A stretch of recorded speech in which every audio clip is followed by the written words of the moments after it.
अस्सलामुअलैकुम, welcome to my YouTube channel. आज हम बात करेंगे लुमियन के लाइट्स के ऊपर कि लुमियन के अंदर हम लाइट्स कैसे एडजस्ट करेंगे। सबसे पहले मैंने ये बिल्डिंग डिज़ाइन किया हुआ था काफ़ी अरसे पहले, और इसकी जो है ना मैंने 3D बनाई हुई थी। तो मैं उस हिसाब से आपके साथ बात करूँगा कि मैंने इसके साथ क्या किया हुआ था, क्योंकि सबसे बड़ा प्रॉब्लम यही है कि आप एक रूम आप डिज़ाइन नहीं कर सकते। वो सबसे मुश्किल काम है। आप अगर सेपरेट लाइट रखते हो इस रूम के अंदर, आप सेपरेटली फिर फर्नीचर रखना पड़ेगा, इधर अलग रखना पड़ेगा, इधर अलग रखना पड़ेगा। तो उसके लिए मैंने क्या किया, सबसे पहले जो मैंने रेंडर लिया हुआ था, मैं आपके साथ वो रेंडर अपना शेयर कर देता हूँ कि आप उसको थोड़ा स्टडी करें। ये था सबसे पहला रेंडर जो मैंने निकाला था।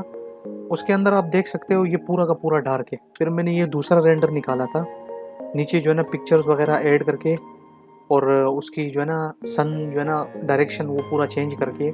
फिर ये तीसरा रेंडर था उसका। ये चौथा था जिसके अंदर मैंने इधर जो है ना एमएसएफ लाइट्स लगाई थी, जो हमारे पास पिक्चर्स लगी हुई है। ये इसको मैंने एमएसएफ किया क्योंकि मुझे व्यू जो चाहिए था वो इवनिंग का चाहिए था, तो ये एमएसएफ किया। फिर उसके अंदर जो है ना मैंने लाइटिंग किस तरह से एडजस्ट कर दी कि मेरा बिल्डिंग जो है ना वो पूरा लाइट में ना आ जाए, क्योंकि मैं अगर इस पिक्चर को इधर लगा लेता तो वो सबसे जो है ना बड़ा प्रॉब्लम हो जाता। सेम अगर आप 3D में देख सकते हो, तो अगर इसको मैं यहाँ पे लगाऊंगा तो सबसे बड़ा प्रॉब्लम है। तो फिर मैंने क्या किया कि मैंने एक बिल्डिंग का पिक्चर निकाला और उस बिल्डिंग की पिक्चर को मैंने एक्सट्रूड किया डिफरेंट एंगल से, क्योंकि बिल्डिंग जो था वो मेरा सिमेट्रिकल था। इसलिए मैंने कंपोनेंट्स में काम किया। मैंने आधा कंपोनेंट ये बनाया, आधा कंपोनेंट उधर बनाया, और इसको फिर मैंने आपस में जोड़ दिया। आप यहाँ पे आप देख सकते हो कि मैंने इसके साथ क्या किया हुआ है। कुछ एरियाज़ को अंदर किया, कुछ एरियाज़ को बाहर किया। वो इस वजह से किया कि जो लाइट है ना हमारा, वो जब ग्लो करे तो वो एक साथ ग्लो ना करे, क्योंकि अगर पिक्चर्स में इस साइड पे एक जैसा लगा लेता तो वो बहुत बुरा लगता। इसीलिए मैंने इसको पुश किया आगे, और कई चीज़ों को मैंने पीछे जो है ना छोड़ दिया। अब आते हैं इसके फाइनल रेंडर्स की तरफ, जो आहिस्ता आहिस्ता फाइनल की तरफ ये गया। फिर ये जो है ना मेरा पिक्चर जब मैंने ये लिया तो मैं लाइटिंग से थोड़ा खुश तो हुआ, लेकिन इस साइड में मैंने लाइटिंग ऐड नहीं की थी। फिर बाद में मैंने यहाँ पे भी लाइटिंग ऐड कर दी, और यहाँ पे भी मेरे पास कुछ नहीं था। फिर मैंने ये रेंडर निकाला, मैंने उसके साथ जो ये इन्वायरमेंट लगाया कि मेरा बिल्डिंग जो है ना पूरा, जो मेरा फोकल पॉइंट है बिल्डिंग का वो ये होना चाहिए। दूसरा ये जो एरिया है वो एम्प्टी लग रहा था। मैं पूरा अगर उसके अदर जो मैं ट्रीज़ वगैरह भी लगा लेता तो वो बहुत बुरा लगता। इसीलिए मैंने क्या किया कि मैंने एक इंटरनेट से 3D वेयर हाउस से एक बिल्डिंग ले ली, और उसके अंदर भी मैंने कई जगहों पे जो है ना पिक्चर्स ऐड कर दी इस तरह। अब लुमियन के अंदर कमाल ये है कि जो जगह आपकी नज़र आती है ना, सपोज आपने कैमरा यहाँ पे रखा हुआ है, सही है, तो जो जगह आपको नज़र आएगी वही जगह ग्लो करेगी। एमएसएफ जो है ना उधर से ही निकलेगा। अगर आपका कैमरा इस जगह पे है तो आपको एमएसएफ जो है वो इतना नज़र नहीं आएगा। उसका रीज़न ये है कि जो ल्यूमेन है उसके अंदर ये जो है ना अभी तक इन्होंने इस ऑप्शन को जो है ना सही तरीके से कवर नहीं किया। मीन्स कि आपको पूरा अपना काम या तो रेक्टेंगल लाइट से चलाना पड़ता है, या स्पॉट लाइट से, या उसके अंदर जो ओमनी लाइट है उससे चलाना। अब ओमनी लाइट का प्रॉब्लम ये है कि वो आप अगर अंदर लगा लेते हो बिल्डिंग की तो वो निकल जाता है, इधर से निकल जाता है, उधर से निकल जाता है, साइडों से निकल जाता है। तो सबसे बेहतरीन हल ये है कि आप पिक्चर लेके उस बिल्डिंग के अंदर रखो, उसको एमएसएफ करो।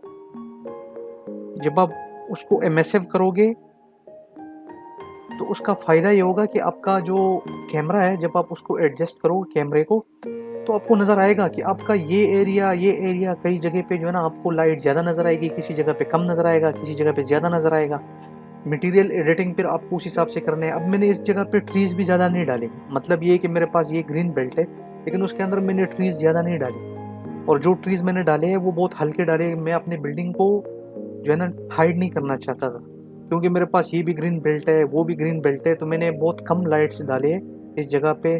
इसी तरह अगर आप देखो मैंने लोगों को भी ऐड नहीं किया, मतलब ये कि इसके अंदर मुझे और काम करना तो है कि पीपल को ऐड करना है, ये सारी चीज़ें।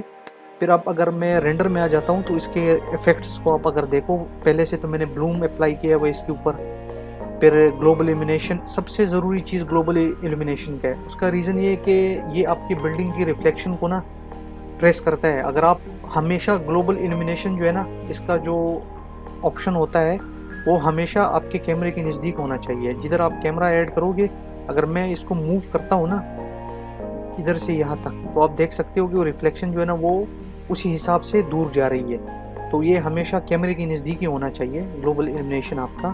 फिर हमारे पास स्काई है। स्काई मैंने जो है ना इवनिंग का ऐड किया हुआ है, ये वाला स्काई। फिर उसके बाद मेरे साथ जो है ना 2 पॉइंट पर्सपेक्टिव है, फिर शार्पनेस है, एक्सपोजर है, फिर कलर करेक्शन है, उसके अंदर मैंने चेंजेस किए हुए हैं, फिर लाइट वगैरह। ये सारी चीज़ें जो है ना करने के बाद जो आपका पिक्चर है उसके आप अगर करंट फ्रेम में आ जाते हो, तो करंट फ्रेम के अंदर आपको कौन कौन सी चीज़ें लेनी है। आपको ये लेना है, मटेरियल आईडी लेनी है, ये हमारे पास लाइटिंग मैप है, फिर ये जो है ना सेव, ये रिफ्लेक्शन मैप है। बेसिकली ये भी बहुत ज़रूरी है। उसका रीज़न ये है कि जो रिफ्लेक्शन है ये सेपरेटली रेंडर कर देता है। जिस तरह हमारे साथ फ्लोर के ऊपर ये रिफ्लेक्शन नज़र आ रही है हमारी, ये इसको सेपरेटली रेंडर कर सकता है। और उसका फ़ायदा ये होता है कि जब आप इसको जो है ना फोटोशॉप के अंदर लेके जाते हो, तो ये रिफ्लेक्शन बहुत ज़्यादा क्लियर नहीं होता। ये जो रिफ्लेक्शन है, अब जब मैप अप्लाई करते हो, उसको ओवरले कर देते हो या उसको स्क्रीन कर देते हो, तो वो बिल्कुल exactly same reflection, the building, जो बिल्डिंग का रिफ्लेक्शन हो तो वो सेम आपको उधर ही प्रोवाइड कर देता है। तो इसको अब हम रेंडर कर देते हैं मटेरियल आईडी के बगैर सारी चीज़ें, सिर्फ आपके रेफरेंस के लिए। फिर आपको मैं फाइनल रेंडर इसके दिखा दूंगा कि फाइनल रेंडर इसका कैसा है।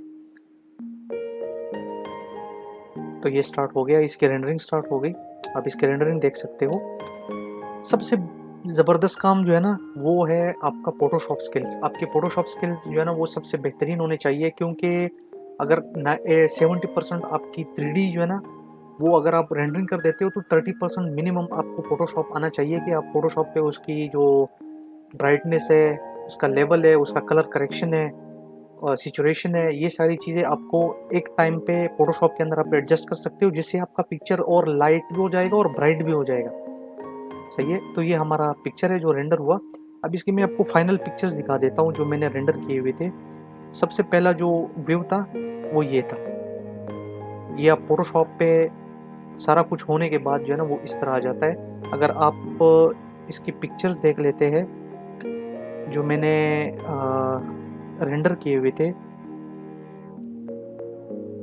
सॉरी फॉर दिस, ये जो है ना यहाँ से जो मैं आपको बता रहा था, ये मटेरियल आईडी पिक्चर है, साथ में ये रिफ्लेक्टिव है। ये रिफ्लेक्शन सबसे ज़रूरी है। आप अगर ओरिजिनल पिक्चर को आप देखो तो उसकी रिफ्लेक्शन इतनी जो है ना क्लियर नहीं है। यहाँ पे ये आपको क्लियरली आपके रिफ्लेक्शन बता देता है। आप इसको ओवरले कर सकते हो वहाँ पे जाके।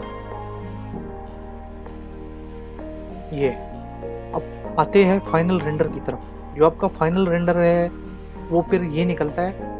इसको फिर आपको करना क्या है, आपको इसको क्रॉप करना है। क्रॉप करके मतलब ये है कि आपको जूम करके एक एक जगह की जो है ना पिक्चर्स लेनी है। उससे फ़ायदा ये होता है कि आपके पिक्चर जो है ना वो बढ़ जाते हैं। और दूसरी बात ये कि एक एक जगह जो है ना आपको एक फोकसिंग पॉइंट मिल जाता है। जब लोग उसको आगे देखते हैं तो वो कहते हैं वाकई इस बंदे ने कुछ काम किया हुआ है पिक्चर्स के ऊपर।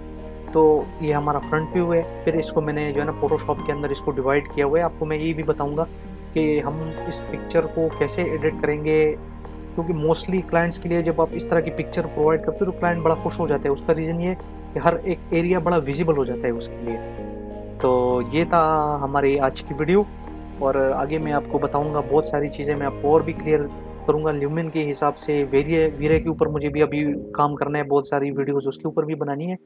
तो आप इसको एंजॉय करो, और नेक्स्ट वीडियो के लिए आप जो है ना वेट करो। मैं आपके लिए और भी वीडियोस बनाऊंगा, इसके अंदर मैं आपको बहुत सारी चीज़ें और भी क्लियर करूंगा ल्यूमिन के हिसाब से, स्पेशली इंटीरियर, लैंडस्केप और एक्सटीरियर के लिए। Thank you.